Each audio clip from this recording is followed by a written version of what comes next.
Hello, ladies and gentlemen, and my boy Ron Desantis is doing it again. I keep on saying that this man is a true leader. He's a true man that is for the people, wants better for the people, and he is what I would say the one man that is pretty much out of all the Republicans really fighting the fight, really trying to help us, and really try to better everybody's lives, because he is going after the CDC slash Big Pharma, and that's what we need to see. I know Big Pharma is a huge problem. I don't think Big Pharma is necessarily this big safe company. I think they even have secrets that are potentially not potentially things that they just don't want us to know, but they have under wraps. So yeah, Ron DeSantis is going after the CDC, and he makes this statement here, and you love to see it. Take a look. It is against the law to mislead and to misrepresent, particularly when you're talking about the efficacy of a drug.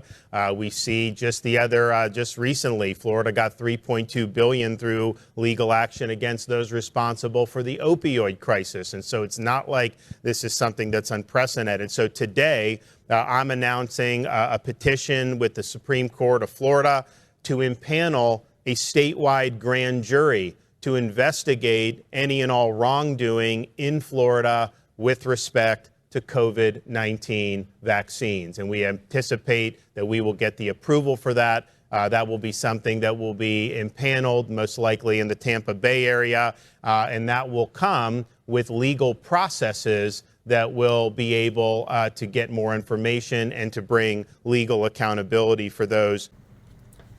So yeah, it looks like he's, as I said, he's going after at least at CDC. I think this is a really good step. I think we need a lot more Republicans doing this. As soon as we take the House, which I may believe we fully take the House in January, and this is something that needs to be addressed. As I said before, I think the biggest reason why people love DeSantis so much is because of the mere fact that this man is simply just helping people. He's getting success. He's getting things done. We have seen the Republican Party not do this, and that's kind of the problem that everybody has with it, is that the Republicans just don't get nothing done. And if they don't get nothing done, they don't save or fix the country. They just seem to, like, they talk, but they don't get anything done. And that's the biggest problem here. And Ron DeSantis is getting things done. I've mentioned this time and time again, and I think this is the reason why he was able to turn Florida almost to a completely red state, is because people are seeing the results, and the results are showing it for itself. So I mean, it is what it is. There's more there's another clip here that you guys should also see, because he goes even harder on this. And this is exciting. We've seen over the past few years really the bankruptcy of the public health establishment. We've seen a lot of ridiculous partisanship. I mean, I'll never forget that after hectoring people in April of 2020, you can't leave your house. They were all upset at Florida because people were on the beach and playing golf and all this stuff, that if you left your house, you were almost like a bad person, until you started to have George Floyd protests. And you had massive numbers of people that are meeting to protest. And these public health people wrote a letter where, like, hundreds, maybe thousands of them signed, saying, yes, we don't think you should be leaving your house normally, but we endorse the protests. And basically said that it was important that people went out, even in big groups, and protested. And then they said in the letter that does not mean they support protests for other things, like people that wanted to protest lockdowns. And so if that just didn't take the mask off and just show, that this is all just a huge political farce, I don't know what is. But the reality is, even this in June of 2020, I think you've continued to see people in these bureaucracies and in this establishment behave in ways that have totally squandered any type of confidence or goodwill that people would have. And our CDC at this point, anything they put out, you just assume at this point that it's not worth the paper that it's printed on. And so it's not serving a useful function. It's really serving to advance narratives rather than do evidence-based. 100% agree with DeSantis. And this is what I'm talking about on how, like, we have issues with the CDC in terms of, like, what they've been training, what they've been telling people, setting certain rules for a certain group of people. And it goes out to say that, like, really, what are they hiding or what they are really telling us to be? Because there's not a lot of information that's really out there that's, like, you know, pretty much telling us exactly what's been going on. And it was only up to certain people, like obviously on YouTube, and maybe even people on Twitter that are really exposing some of the things that they have been saying, because that was the only way we're going to do it. Because MSNBC, CBC, CNN, like these media outlets such as those were not reporting on this stuff. As such as, like, they don't report on if there's some of a black person did like a crime, they don't actually report that on that either. These same people, as I said before, they wanted to see how far they can push to go into people's rights and see how far they can push. And the further they got to push, the further you got to realize, okay, we can test this far, and then as long as we can test this far, then this is how we can go, and then they'll keep on going further and further until you eventually have no rights. And this is a clamp down on what the CDC, I may believe, was actually trying to do here. And the mere fact of it all is that they can't be trusted. I don't know how you can trust these people when they've been lying, been trying to force a vaccine onto people that obviously doesn't seem to be working, at least particularly for younger people, because it seems to that be the microcarditis is actually harming people with the vaccine that's giving it to people, which I'll be showing an article shortly about that exactly. And it's really insane on how we really want, as a society, want to try to trust these people, yet they have been lying to us and trying to confine us into and do pretty much almost China level stuff to their own people. And it's insane. We have to be able to fight back. We have to be able to know and punish some of these people that are honestly trying to go and harm the normal American lives. There's another clip here from Ron DeSantis, which has another beautiful take on it, and you guys need to see it.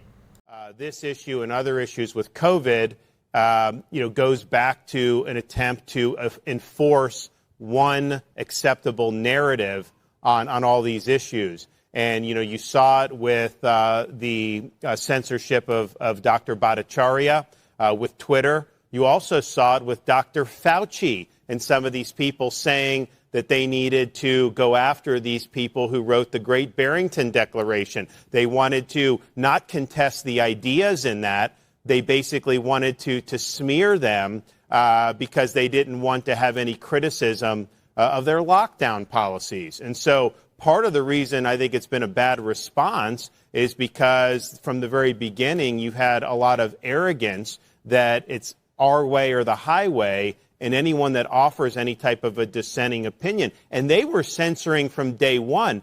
People that would write anti-lockdown things in March of 2020, April 2020, some of those would get taken down off some of these big tech platforms. And so we saw that over and over again. And I think that ultimately, your policies or your positions or your analysis of this medical science should stand on its own.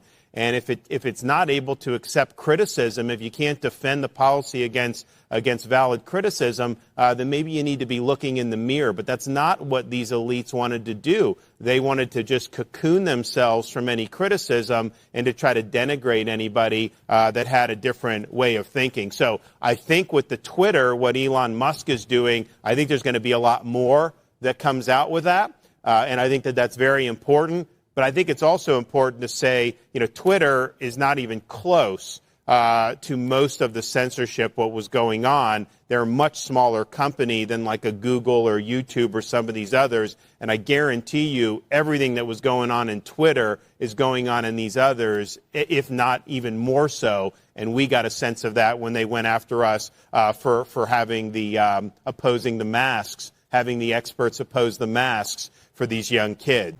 Yep, and these young kids were being punished and bullied and stuff like that from enforcing things that are technically death to kids, to where masks are not usually good, and doctors, at least respectable and knowledgeable doctors, were saying that having masks on to kids at a certain age is actually not good for them, and you had these far left mothers and I use the fathers, but mostly mothers, putting masks onto their children and trying to cater to society and whatever, and it just is like you just don't care about your child at all or anything that deems good, and this is the reality that I'm seeing that is just completely stupid. And I understand a lot of Asian cultures as well that they use masks or whatever, but it's a different type of culture, right? And they don't mind it. But however, I think the differences between those cultures and this one is that the masks are not necessarily forced upon people, right? Like the people would do it out of respect because they do it out of their own free will. Whereas today, masks were being forced onto people, and that's not what anybody wanted to see. And I agree with Elon Musk. I think YouTube and even Facebook did a heavy amount of censoring. People would not be able to say certain names onto YouTube or whatever. CDC, the YouTube did a very heavy damage onto what I would say what it would be inclined to the CDC or even masks or updates, and maybe using as misinformation and canceling their YouTube videos or what have you, or shutting them down because they didn't conform to the narrative, right? They didn't conform to what they deemed was correct. And that was a huge problem, and that's the reason why I think as well if we can get the Senate, and hopefully we can, if we can get the Senate and crossing fingers here, and we have the House, then we can easily be able to combat and ask questions about these certain things, go after the social media companies, because what we see here is that we need these social media companies to relay every single thing they've done. I think that what we need to do is have laws specifically on these social media companies on being able to give everything to the government that they have pretty much posted or have in their information, and have that directed to every single person into the public. All that information needs to be immediately given to the public, and specifically with social media companies, because I think YouTube and Facebook have all this dark stuff that is specifically, I know it's on there, but we don't have proof that they have been censoring and doing certain things in the background without telling people, and it's been very, very obvious.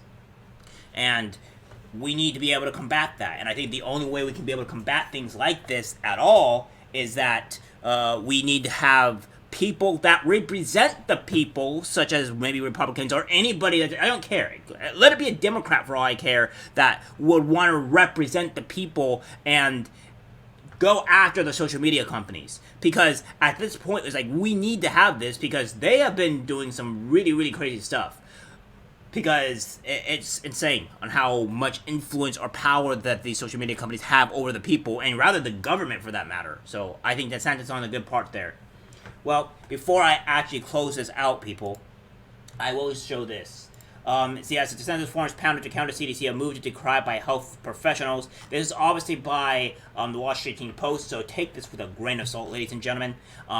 So he says, and we also have this as well, to where a rise in sudden deaths among younger people with mild COVID-19 points to urgent need to end the pandemic. So yeah, I mean, these are just things that was affecting young people and what have you, and I think these issues here and lies in the mere fact that they're hiding something, and it wasn't okay. That it seems that obviously this has been the wrong move. And light has come out to shed that, so even some people want an amnesty. No, you're not getting amnesty. You ruined the lives of people. I honestly think you've killed people, and you need to pay for that. Alright guys, that's it for the video. Like, subscribe, share, and as always, take care.